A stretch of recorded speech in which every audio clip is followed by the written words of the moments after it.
खा के आदमी सीखता है। मेरा थोड़ा सा डिफरेंट व्यू है इसमें, क्योंकि विषम परिस्थिति से हम भी बाहर निकले, मोशन ने बहुत संघर्ष करा है, उसकी टीम ने बहुत संघर्ष करा है, हम भी नॉर्मल फैमिली से आते हैं।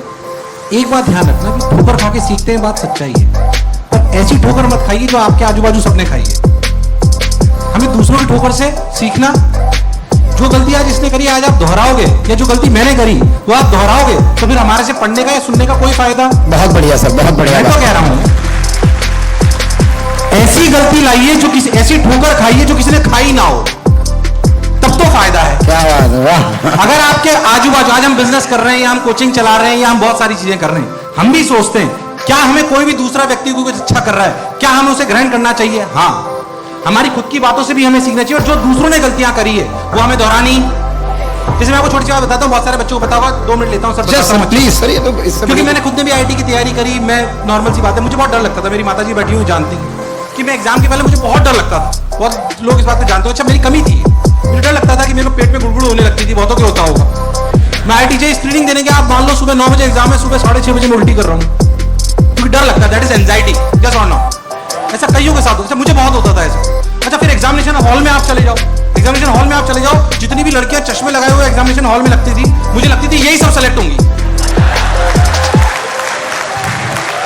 अपना नंबर, अच्छा पर एग्जामिनेशन में पेपर ऊपर करते हैं। अच्छा, ये डर पहले से होता है 11वीं 10वीं 12वीं के बोर्ड में। अपने जैसे लड़के जो होते हैं ना, वो तो लिखते रहते हैं थोड़ा थोड़ा थोड़ा, अपनी आधी कॉपी नहीं भरी होती, तब कोई लड़की कहती है सप्लीमेंट्री। अरे मैंने हमारी तो कॉपी नहीं भरी आती अभी।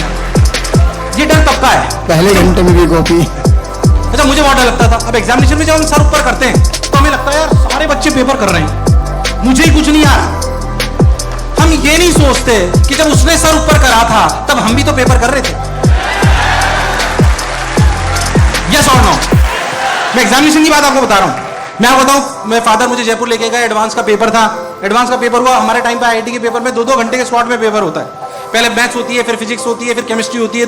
सबसे पहले मैथ्स का पेपर था। अच्छा, मेरे को वैसे ही बहुत डर लगता था अजीब गरीब बच्चे देखकर, तो मैं चला गया 2 घंटे पेपर। सबसे पहला मैथ्स का, मैथ्स के पेपर में जाके बैठा। सबसे पहले 2 सवाल है कॉम्प्लेक्स नंबर के, मैथ्स के बच्चे नहीं, पर आप बात समझ सकते हो। 2 सवाल है कॉम्प्लेक्स नंबर के, उसकी पीछे की कहानी भी मैं आपको सुनाता हूँ। कॉम्प्लेक्स नंबर, क्या मैं रफ्तार में सुन पाओगे मेरे को? क्या समझ पाओगे? पर पॉइंट तक आपको ले जाऊंगा। कॉम्प्लेक्स नंबर मुझे पढ़ाया गया था, जब सबसे पहले पढ़ाया गया था मैंने बहुत बढ़िया पढ़ा, मुझे बहुत अच्छे समझ में आया, पर मैंने एक ही गलती करी कि मैंने उसके नोट्स नहीं बनाए और शीट के आंसर सॉल्यूशन मेंटेन नहीं करे। जब रिवीजन करने की बारी आई तो मुझे कुछ पता नहीं पड़ा, मैंने दूसरी कोई किताब खरीद ली, दूसरी किताब करके उसको कॉम्प्लेक्स नंबर को पढ़ लिया, और पढ़ने के बाद मेरा सब कुछ पूरा चैप्टर खराब हो गया जो मुझे पहले बहुत अच्छे से आता था। सीख ये है कि जो भी चैप्टर पढ़े, क्या उसके नोट्स और सॉल्यूशन क्या हैंड रिटन होने चाहिए। आपका नोट्स ही आपको रिवीजन कराओगे तभी आपको फायदा होगा। तो मेरा कॉम्प्लेक्स नंबर जो सबसे पहले पढ़ाया गया था मुझे बहुत अच्छे से समझ में आया था, पर मेरे को आखिरी आते थे वो बेकार हो गया। और विश्वास मानो ईश्वर की इतनी कृपा कि पहले 2 सवाल कॉम्प्लेक्स नंबर के ही आए एग्जामिनेशन में, पहले 2 सवाल कॉम्प्लेक्स नंबर के आए। अच्छा, मेरे आगे एक लड़का बैठा। अच्छा, एग्जामिनेशन में वो पता नहीं था पेपर टफ है कि आसान है, पता होता है क्या? तो बाहर जाके पता पड़ता है कि टफ था कि आसान था। जब सब लोग बोलते हैं तेरे को भी नहीं आया, मेरे को भी नहीं आया, बहुत बढ़िया।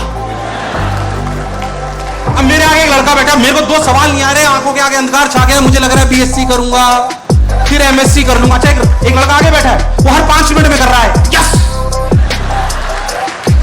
विश्वास मानो आपके आगे बैठा हुआ एग्जामिनेशन में बच्चा अगर हर 5 मिनट में करे तो आपके प्राण निकल जाते हैं। ये मैं अपने एक्सपीरियंस से कह रहा हूं, ये हंसाने वाली कोई बात नहीं, सच्चाई में हुआ। फिर मैंने अपने माँ बाप को याद करा, ईश्वर को याद करा, मैंने कहा चलो जो है वो कर ही लेते हैं। फिर मैं जब मैथ्स का पेपर देके बाहर आया तो मुझे सबने बोला कि यार पेपर बहुत टफ था, डरने की कोई जरूरत नहीं है। अच्छा, एग्जामिनेशन के दौरान जब आपके तो अगर स्लॉट्स में नहीं होते, पर अगर स्लॉट में पेपर हो तो एग्जामिनेशन के बाद डराने वाले हमें बहुत लोग होते हैं कि पेपर टफ था, अच्छा तेरे से ये भी नहीं हुआ। मैं तो कह रहा हूं उनसे डरने की कोई जरूरत बिल्कुल नहीं डरना, बल्कि अपन जैसे कैसा भी पेपर जाए, जब आप एग्जामिनेशन हॉल से बाहर निकलोगे तो यही बोलते हुए निकलना मेरे तो 720 में 720 आएंगे। तो आप ये समझ लो आप अपना एम्स में कंपटीशन आधा कर लोगे, क्योंकि यार ये कोई पेपर था, पेपर की कोई क्वालिटी भी थी, मेरे तो 720 में 720 आएंगे।